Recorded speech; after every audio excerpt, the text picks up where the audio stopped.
इसको भी चटा देना है। कोई नहीं। इसको बड़ी है ज्यादा की में सेहत बड़ी ज्यादा मारा वही कौन है इसको गुड़िया परम पिता परमात्मा की कृपा से डाल दे इसको। आज बालिका के दिन क्यों डाल लो उसको? नामकरण संस्कार के उपलक्ष्य में हम सभी ने देव यज्ञ को संपन्न किया है। रहने दीजिए, आराम से बैठ जाएंगे। जैसा कि आप सभी को विदित है, हमारी वैदिक परंपरा में 5 यज्ञ होते हैं। पहला ब्रह्म यज्ञ, दूसरा देव यज्ञ, तीसरा पितृ यज्ञ, चौथा वलिवेश देव यज्ञ और पांचवा अतिथि यज्ञ।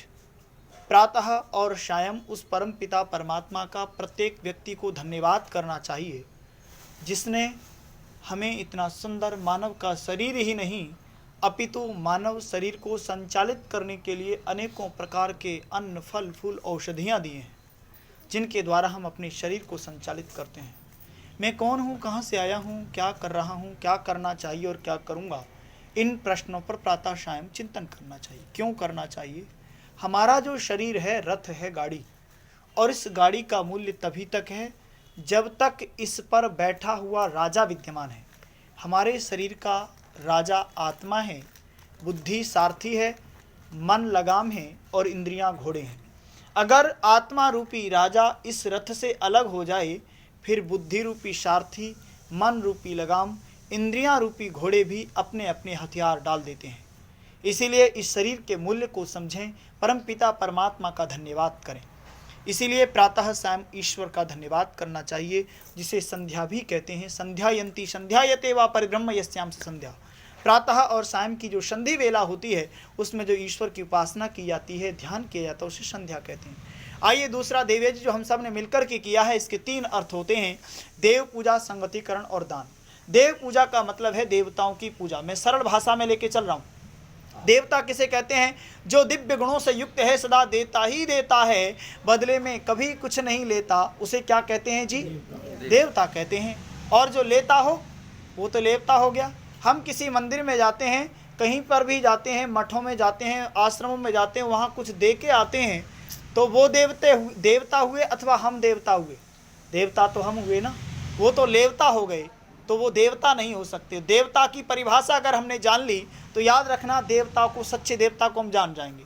जो सदा देता ही देता है, बदले में कभी कुछ नहीं लेता, उसे देवता कहते हैं। लेकिन इसके साथ में कहा, जो दिव्य गुणों से युक्त हो। सूर्य क्या है? देवता है, हम सबको प्रकाश दे रहा है। जल देवता है, वायु देवता हमें प्राण शक्ति दे रहा है। ये सब हमारे देवता हैं। इन देवताओं को तृप्त करने का कोई माध्यम अगर संसार के अंदर है तो केवल अग्निहोत्र है, इसके अतिरिक्त कुछ नहीं। दूसरा, संगतिकरण। यज्ञ के माध्यम से हम एकत्रित होते हैं, संगठित होते हैं, विचारों का आदान प्रदान होता है, हमारे अंदर आनंद, उत्साह, निर्भयता की उत्पत्ति होती है। तीसरा, यज्ञ का अर्थ होता है दान। दान का अर्थ होता है हम पुरुषार्थ के द्वारा जो धन कमाते हैं, उस पुरुषार्थ के कमाए हुए धन से केवल सुपात्रों को ही दान करें जो योग्य हैं, और उस धन को वेद प्रचार में, अच्छे कार्यों में दान करें। आइए, वेद मंत्र कहता है, पतयो रयिणाम, हे प्रभु में धन ऐश्वर्य का स्वामी बना, शतहस्त समाहारा, सहस्त्रहस्त संकीरा। हम 100 हाथों से कमाएं, हजारों हाथों में बिखेरने वाले बने। 100 हाथ तो हमारे नहीं हैं, हजारों हाथों में बिखेरेंगे कैसे? इसका मतलब वेद मंत्र गलत कहता है? नहीं, वेद मंत्र सही कहता है। वेद मंत्र के भाव को हम समझने का प्रयास करें। वेद मंत्र कहता है, हे मनुष्य, तू 100 हाथों से कमा और हजारों हाथों में बांट। इसका आशय क्या है? किसी विद्यालय को एक व्यक्ति संचालित करता है, सैकड़ों अध्यापक वर्ग होते हैं, लाखों करोड़ों विद्यार्थियों को विद्या मिलती है। कितनों से कमाया उसने? सैकड़ों से कमाया, हजारों में गया। ऐसे ही किसी फैक्ट्री को एक व्यक्ति संचालित करता है, सैकड़ों अधिकारी वर्ग होते हैं, फिर उसमें बनाए हुए संसाधन लाखों करोड़ों लोगों को मिलते हैं। किसी मेडिकल हॉल में एक व्यक्ति इसको संचालित करता है, सैकड़ों हाथ उनके साथ लगे होते हैं। दवाइयों को लाने वाले, वहाँ पर बांटने वाले, सप्लाई करने वाले, पता नहीं कितने हाथ लगे होते हैं। लेकिन संचालित किसने किया? एक ने किया। और वो दवाइयाँ कितनों को मिली? हजारों, लाखों को बट जाती हैं, पता नहीं कहाँ कहाँ चली जाती हैं। ठीक ऐसे ही हम पुरुषार्थ के द्वारा धन कमाते हैं, उस धन में से परिवार का एक मुखिया कमाता है, सैकड़ों मुखिया खाते हैं। तो ऐसे ही कहा, वेद मंत्र कहता है, शतहस्त समाहारा, सहस्त्रहस्त संकीरा। हे प्रभु, हमें इतना सामर्थ्यशाली बना दे, हम 100 हाथों से कमाकर हजारों हाथों में बिखेरने वाले बने, बांटने वाले बने। आइए, तीसरा यज्ञ है पितृयज्ञ। हम अपने घरों में जीवित माता पिता, वृद्धजन, सास ससुर की सेवा करें। मैंने एक वेद मंत्र बोला था और उसका अर्थ भी बोला था।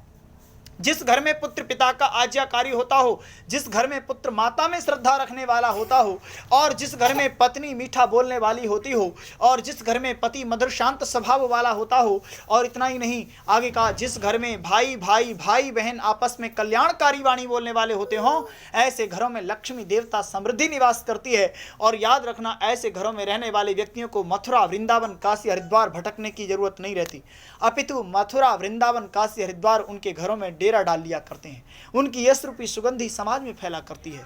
चौथा यज्ञ होता है बलवेश यज्ञ। प्रातः काल से सायंकाल तक हम बहुत सारे काम करते हैं, घर में सफाई करते हैं, गाड़ी चलाते हैं, भ्रमण करते हैं, जाने अनजाने में बहुत सारे प्राणियों की हिंसाएं हो जाती हैं, हमारे शरीर से हमें पता नहीं लग पाता। ऋषियों ने कहा बलवेश यज्ञ करें। घर में जो पदार्थ बनाएं उस पदार्थ में से पहले गाय, चींटी, चींटे, कौए इत्यादि को दें, उसके पश्चात उसका भक्षण करें। पांचवा जो होता अतिथि यज्ञ। अतिथि का अर्थ होता है जिसके आने व जाने की कोई निश्चित तिथि ना हो, अचानक हमारे दरवाजे पर आ जाए, विद्वान धर्मात्मा सदाचारी देशभक्त, उसको जल भोजन वस्त्र आदि से सेवा सत्कार करना चाहिए। इन 5 यज्ञों की प्रणाली जिस घर में रहती है वह परिवार, वह घर सुखी रहता है, समृद्धशाली होता है। इन्हीं 5 यज्ञों को माता कौशल्या करती थी जिसने राम का निर्माण किया था, माता केकई करती थी जिसने भरत का निर्माण किया था, और इन्हीं 5 यज्ञों को हमारे महापुरुषों ने श्रेय दिया है, ऋषि मुनियों ने श्रेय दिया है। आइए इन 5 यज्ञों को हम अपने घर में करें, और प्रत्येक व्यक्ति इन 5 यज्ञों को कर सकता है। पहला यज्ञ क्या है? सुबह शाम ईश्वर का ध्यान कर ले। दूसरा देव यज्ञ, कभी कभी अपने घर पे कर ले। तीसरा माता पिता वृद्धजन शास्त्र की सेवा कर, उनकी आज्ञा का पालन करे। चौथा बलवेश यज्ञ, अर्थात घर में जो पदार्थ बना उसमें से गाय, कौए, चींटी, चींटे इत्यादि को दें। 5वां अतिथि यज्ञ। ये 5 यज्ञ प्रत्येक व्यक्ति कर सकता है, गृहस्थी व्यक्ति। आइए इन 5 यज्ञों को हमें करना चाहिए, क्योंकि इन 5 यज्ञों के करने से हमारी संतति संस्कारवान बनती है, और संस्कारवान बनने से हमारे परिवार का ही नहीं समाज और राष्ट्र का निर्माण होता है। संस्कारवान बने थे मर्यादा पुरुषोत्तम आरी राम, बने थे कि नहीं बने थे? राम के आदर्शों को देखते हैं तो वहाँ भरत राम के पास जाता और कहता है भाई बड़े आप हैं, राज्य का अधिकार तो आपका है, मेरा अधिकार नहीं है। तो भाई कहता है राम नहीं भाई, पिताजी ने माताजी ने राज्य तुम्हें सौंपा है, ये राज्य आपका है, ये मेरा नहीं है। कहते हैं राजनीति की गेंद बनाकर अरे खेलने लगे खिलाड़ी, इधर राम और उधर भरत दोनों ने ठोकर मारी। भाई भाई में कितना बड़ा प्रेम था, भरत गद्दी पर बैठे नहीं एक दिन, दुख है आज भाई से भाई लड़े, प्रेम के प्याले भर कर पिए राम ने। ऐसा आदर्श जीवन राम का था। और माता पिता के बड़े भक्त थे, मान आज्ञा निकल करके बन को गए, अरे घर में माता पिता को बुरा तुम कहो, कभी अपशब्द तक ना कहे राम ने। ऐसा आदर्श जीवन राम का था माता पिता के प्रति और सीता के प्रति। राम तो एक राजा के पुत्र थे, चाहते दूसरा विवाह कर सकते थे, लेकिन नहीं, विवाह संस्कार में जो प्रतिज्ञाएं की थी उन प्रतिज्ञाओं को जीवन पर्यंत निभाया, और उनको जीवन पर्यंत निभाया नहीं, अपितु धर्म के अनुसार अपने कर्तव्य का पालन किया। ऐसा राम का आदर्श हम अपने घरों में स्थापित करें। ऐसी प्रार्थना ईश्वर से हमें निरंतर करनी चाहिए, क्योंकि संतान का निर्माण माता पिता और आचार्य तीनों के ऊपर निर्भर करता है। माता जैसे जैसे संस्कार बच्चे के अंदर डालती है, जैसा जैसा प्रभाव, जैसे जैसे विचार, जैसा ऐसा उसका आहार विहार खान पान की व्यवस्थाएं रहती हैं, वैसे वैसे बच्चे का निर्माण होता चला जाता है। माता अगर संकल्प ले ले कि मुझे अपने बालक और बालिका को वीर बहादुर बनाना है, साहसी बनाना है, पराक्रमी बनाना है, एक बहुत बड़ा योद्धा बनाना है, ये विचार मन में निरंतर चलते रहें, और वैसे विचारों के द्वारा निरंतर वही विचारों का प्रभाव, विचारों की तरंगें बालक के घर कर जाएंगी, और बालक उन्हीं उद्देश्यों का पालन करेगा। लेकिन बालक पर प्रत्येक क्षण माता का ध्यान रहना चाहिए, मेरा बालक कहीं कुसंस्कारों में तो नहीं फंस रहा है। छोटी छोटी बातें उनको बड़ी विशाल करती चली जाती हैं, और बालक कुसंस्कारों के घेरे में आ जाते हैं और अपने जीवन को नष्ट करते रहते हैं। आइए, माता का प्रथम कर्तव्य है कि अपने बालक पर प्रत्येक क्षण क्षण बालक पर दृष्टि डाले, दृष्टि रखे, मेरा बालक हमेशा सही विचारों को पालन करने वाला बने, माता पिता का आज्ञाकारी बने। इसके लिए जो जो पुरुषार्थ करना पड़े, जितना पुरुषार्थ करने पड़े, उतना माता पिता को अपनी संतान के लिए करना चाहिए। संसार के अंदर माता पिता बहुत सारे संसाधन, धन इकट्ठे कर लें, ऐश्वर्य इकट्ठे कर लें, अगर उनकी संतान बिगड़ गई तो याद रखना उनके पुरुषार्थ के कमाए हुए धन संसाधन सारे नष्ट भ्रष्ट हो जाएंगे। एक होता है पुत्र कुपुत्र और सुपुत्र। पुत्र वो होता है पिता की विरासत जहाँ की तहाँ बनाए रखे कम से कम, और कुपुत्र वो होता है पिता ने जो व्यवस्थाएं दी, जितने संसाधन जुटा के दिए वो भी सारे नष्ट भ्रष्ट कर दिए। और सुपुत्र वो होता है जितने पिता ने संसाधन जुटा के दिए, जितना पुरुषार्थ किया और जितना यश कमाया संसार के क्षेत्र में, विद्या के क्षेत्र में, बल के क्षेत्र में, धन के क्षेत्र में, उसमें भी 4 चांद लगा दे, अर्थात उन्हें बढ़ाए, ये वो सुपुत्र होता है। तो आइए परमपिता परमात्मा से हम सभी मिलकर के यही प्रार्थना और कामना करें, ये दोनों नवदंपति अपने जीवन में उज्जवल कामनाएं करें, अच्छे विचार रखें, अपनी संतति का निर्माण करें। क्योंकि बंधुओं, दुनिया के अंदर कोई भी माता पिता दुनिया में किसी से पराजित नहीं होना चाहता। याद रखना, आत्मीयता की भावना से देख लेना। प्रत्येक माता पिता चाहता है मेरे पास इतनी ज्ञान हो, इतनी विद्या हो, इतना बल हो, इतना धन हो, इतना ऐश्वर्य हो, आस पास में किसी के पास ना हो।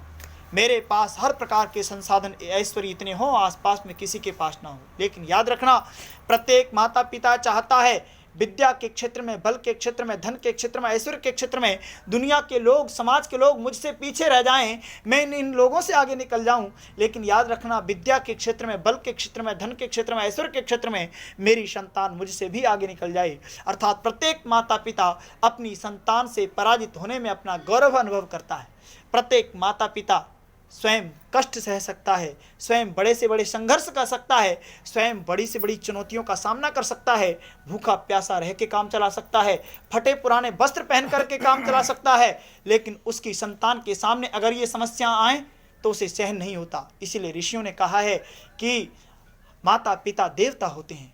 महर्षि ज्ञान सत्यार्थ प्रकाश में लिखते हैं, मातृदेवो भव, पितृदेवो भव, आचार्य देवो भव। माता देवता है, क्यों देवता है? क्योंकि उसका अपना सर्वस्व संतान के लिए तो ही है। पिता देवता है क्योंकि उसका जो भी कुछ है वो किसके लिए है? संतान के लिए है। इसीलिए कहा है, हम कभी माता पिता का ऋण चुका सकते नहीं, अरे उनके तो एहसान इतने हम गिना सकते नहीं। वो कहाँ पूजा में शक्ति, वो कहाँ फल जाप का, हो इनकी कृपा से खात्मा संताप का। अरे इनसे बढ़कर देवता भी सुख दिला सकते नहीं, हम कभी माता पिता का ऋण चुका सकते नहीं। राम के आदर्श को यहाँ देखने में आता है। अरे माता पिता के बड़े भक्त थे राम, आज्ञा निकल करके वन को गए। अरे घर में माता पिता को बुरा तुम कहो, कभी अपशब्द तक ना कहे राम ने। ऐसा आदर्श जीवन राम का माता पिता के प्रति था। क्यों था? क्योंकि वो जानते थे माता पिता देवता होते हैं। स्वयं अगर कभी भी डांटते हैं, बहुत प्रकार की हमें हर प्रकार से डांटते रहते हैं, तो किसके लिए डांटते हैं? हमारे भलाई के लिए, हमारे उत्तम जीवन के लिए।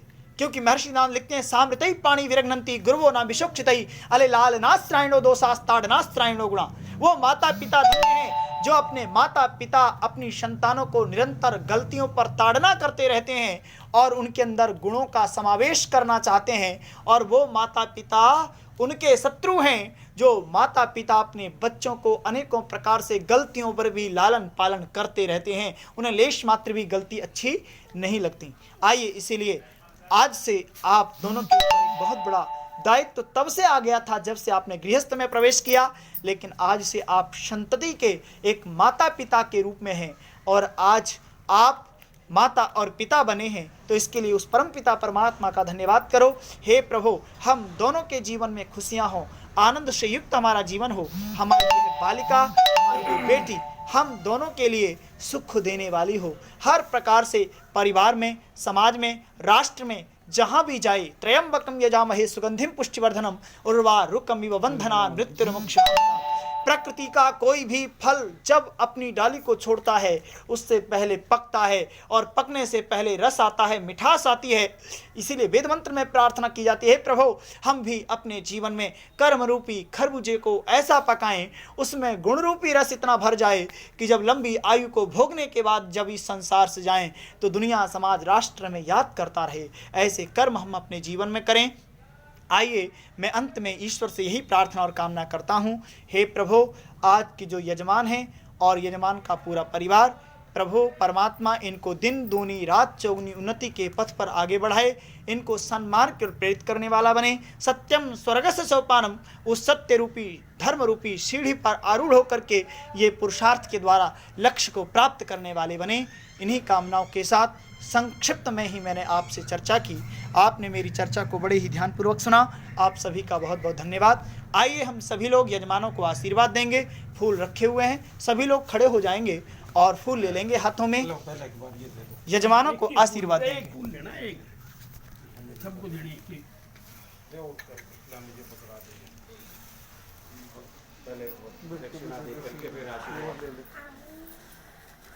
अभी रुक जाइए, दक्षिणा दे के नहीं कोई नहीं, अभी रुक जाइए, बाद में बात।